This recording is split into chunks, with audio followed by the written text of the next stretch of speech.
Hello student, आप सभी का स्वागत है क्वेश्चन सीरीज़ में, जिसमें हम यूजीसी नेट 2025 में जो एग्ज़ाम हुआ था उसके जो क्वेश्चन थे उसको हम डीप एनालिसिस करेंगे। तो हम पहला क्वेश्चन देखते हैं। वॉशिंगटन सहमति के विचार किसने प्रतिपादित किया था? जो ये क्वेश्चन आया था जून वाले एग्ज़ाम में, तो इसका आंसर है जॉन विलियमसन द्वारा वॉशिंगटन सहमति के विचार को प्रतिपादित किया था। ये क्या होता है? वॉशिंगटन सहमति क्या है? तो ये आर्थिक सुधारों का एक ढांचा है जो 1980 के दशक में वॉशिंगटन डीसी में स्थित अंतर्राष्ट्रीय वित्तीय संस्थानों जैसे विश्व बैंक और अंतर्राष्ट्रीय मुद्रा कोष IMF द्वारा विकसित किया गया था। किसके द्वारा? ये वॉशिंगटन डीसी, अमेरिका में वॉशिंगटन डीसी में ये 1980 के दशक में क्या किया था? इसे डीप एनालिसिस किया था। ओके, डीप एनालिसिस किया था वॉशिंगटन डीसी को। वॉशिंगटन सहमति द्वारा इसे डीप एनालिसिस किया गया था। उसके बाद में हम देखेंगे कि ये विश्व बैंक अंतर्राष्ट्रीय मुद्रा कोष और IMF द्वारा विकसित किया गया था। ओके, किसके द्वारा किया गया था? विश्व बैंक और IMF और अंतर्राष्ट्रीय मुद्रा कोष द्वारा ये इसे विकसित किया गया था। इसके मुख्य बिंदु हमें दिखाई देंगे कि इसमें काफ़ी सारे ऐसे मुद्दे थे जिसे उन्होंने व्यक्त किया था। ओके, तो हम देखेंगे कि वॉशिंगटन सहमति के मुख्य बिंदु: व्यापार उदारीकरण, व्यापार में कैसे बाधाओं को कम करना और आयात निर्यात को बढ़ावा देना, व्यापार उदारीकरण हमें दिखाई दिया। राजकोषीय अनुशासन, सरकारी खर्चों राजकोषीय घाटों को नियंत्रित करना, ये दिखाई दिया। निजीकरण हमें दिखाई दिया इस टाइम में। नियामक सुधार, आर्थिक गतिविधि पर सरकारी नियंत्रण को कम करना, जो सरकारी जो नियंत्रण थे उसे कम करना। कर सुधार में हमें वृद्धि दिखाई दी। वैसे ही ये वॉशिंगटन डीसी के ये काफ़ी सारे कुछ मुद्दे रखे गए थे। ओके, तो वाशिंगटन सहमति का उद्देश्य क्या था? उद्देश्य था विकासशील देशों में आर्थिक सुधारों को बढ़ावा देना और आर्थिक विकास को बढ़ावा देना था। मतलब ये कि जो विकासशील देश है उसे ही बढ़ावा देने पर जोर दिया गया था। वाशिंगटन सहमति की भी आलोचना हमें दिखाई देंगी, जिसमें कि कहा गया कि जो गरीबी और कमज़ोर वर्गों के हितों की अनदेखा करती है, जो असमानता को बढ़ावा देता है। मतलब आलोचना में हम देखेंगे कि देखो, वॉशिंगटन डीसी हमें अमेरिका का एक कैपिटल है, उसमें हमें ये दिखाई देंगे कि वहाँ पे क्या होगा, तो आलोचना के रूप में जो ये गरीबों के लिए ये चीज़ें हमें अनदेखा करते हुए दिखाई दे रही है। तो ये क्या था? विकासशील देशों के लिए था। उद्देश्य क्या था? विकासशील देशों में आर्थिक सुधारों को बढ़ावा देने की बात कही गई थी।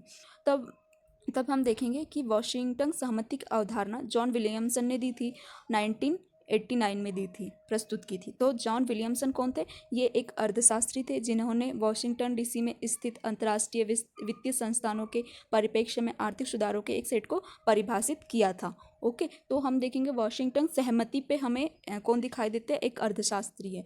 अर्थशास्त्री हमें जॉन विलियमसन दिखाई देंगे। ओके, तो ये अंतर्राष्ट्रीय वित्तीय संस्थानों के परिप्रेक्ष्य में आर्थिक सुधारों के एक सेट को परिभाषित करते हैं। तो वही हमें कुछ सहमति के कुछ मुख्य बिंदु हमने जो लास्ट अभी देख लिए थे, और हम थोड़ा डिटेल में देख लेते हैं।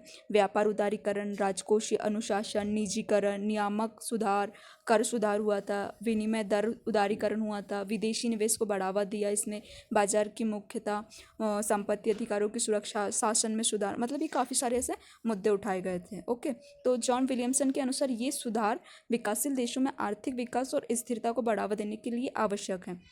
अब देखिए कि जो वॉशिंगटन सहमति थी, ये वैश्वीकरण उदारीकरण का आधार कैसे बना था। मतलब इसमें दो आधार हमें दिखाई देंगे कि ये दोनों भी मुद्दे उठ के आते हैं, वॉशिंगटन सहमति का और वैश्वीकरण। व्यापार उदारीकरण में हमें दिखाएगा कि वॉशिंगटन सहमति के व्यापार बाधाओं को कम करने और आयात निर्यात को बढ़ावा देने के लिए ये लाया गया। तो मतलब यही है, जो 10 पॉइंट हमने ऊपर पढ़े वही हमें ये दिखाई देंगे। निजीकरण में कैसे हमें वृद्धि दिखाई दी। अब देखेंगे कि वैश्वीकरण और नव उदारीकरण दो महत्वपूर्ण आर्थिक अवधारणा है जो आज के वैश्विक अर्थव्यवस्था को आकार देती है। मतलब ये जो वॉशिंगटन सहमति थी, इसमें हमें उदारीकरण, नव उदारीकरण और वैश्वीकरण मतलब ये एक दूसरे से जुड़ाव दिखाई देता है। तो हमें देख लेंगे कि वैश्वीकरण क्या होता है। वैश्वीकरण एक ऐसी प्रक्रिया है जिसमें दुनिया भर के देशों के बीच आर्थिक, सांस्कृतिक और राजनीतिक संबंध बढ़ते हैं।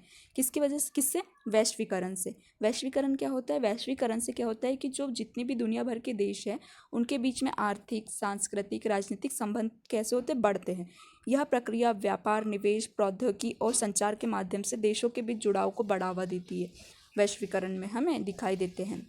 तो वही ये मतलब एक एक देश से दूसरे देश से अच्छे संबंध कैसे बनेंगे, तो वो कैसे बनेंगे, एक उनका जो न्यू है आर्थिक आधार हो गया, सांस्कृतिक आधार हो गया, राजनीतिक आधार हो गया, इस प्रकार से ये हम संबंध बढ़ा सकते हैं किसी से भी। ओके, वैसे ही हम देखेंगे नव उदारवाद। ओके, नव उदारवाद क्या है, हम देखेंगे कि नव उदारवाद क्या है। नव उदारवाद एक आर्थिक दर्शन है जो मुक्त बाजार, निजीकरण और न्यूनतम सरकारी हस्तक्षेप की वकालत करता है।